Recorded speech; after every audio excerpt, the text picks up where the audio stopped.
ছাত্র দলের সন্ত্রাসীরা যে হামলা করছে, সে হামলাকে আপনারা প্রশ্রয় দিচ্ছেন।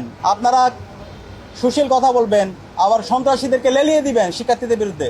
সেটাই জুলাই পরবর্তী বাংলাদেশে হবে না। আমরা সরকারকে সাবধান করছি, ক্যাম্পাসে যদি আপনারা শিক্ষার্থীদের উপর রক্ত জড়ান, নিপীড়ন করেন, ঢাকা বিশ্ববিদ্যালয়ে 15 জুলাই যেভাবে ছাত্রলীগের সন্ত্রাসীদেরকে ছাত্র জনতা যেভাবে রুখে দিয়েছিল, ঠিক একইভাবে ছাত্র দলের সন্ত্রাসীদেরকে এবং সকল সন্ত্রাসীদেরকে আমরা রুখে দিব। বিপ্লব পরবর্তী প্রতিটি ক্যাম্পাসে আমরা দেখিয়েছি কিভাবে শিক্ষার্থীদের জন্য রাজনীতি করতে হয়, কিভাবে কল্যাণের জন্য কাজ করতে হয়, কিভাবে পেশি মুক্ত রাজনীতি করতে হয়।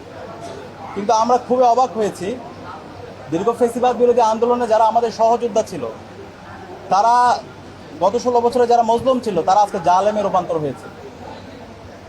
গতকালকে ছাত্র দলের সন্ত্রাসীরা প্রথমে আমাদের সিটি কলেজের শিক্ষার্থীদের উপর হামলা করে, ছাত্র শিবিরের নেতৃবৃন্দের উপর হামলা করে, শিক্ষকদের উপর প্রথমে হামলা করে। এরপর এর প্রতিবাদে যখন শান্তিপূর্ণভাবে ছাত্র শিবিরের নেতাকর্মীরা শিক্ষার্থীদেরকে সাথে নিয়ে যখন শান্তিপূর্ণ প্রতিবাদ সমাবেশ করছিল, সেখানে ন্যাক্কারজনকভাবে চাপাতি দিয়ে, রামদা দিয়ে, দেশীয় অস্ত্র দিয়ে ন্যাক্কারজনকভাবে হামলা করে এবং সে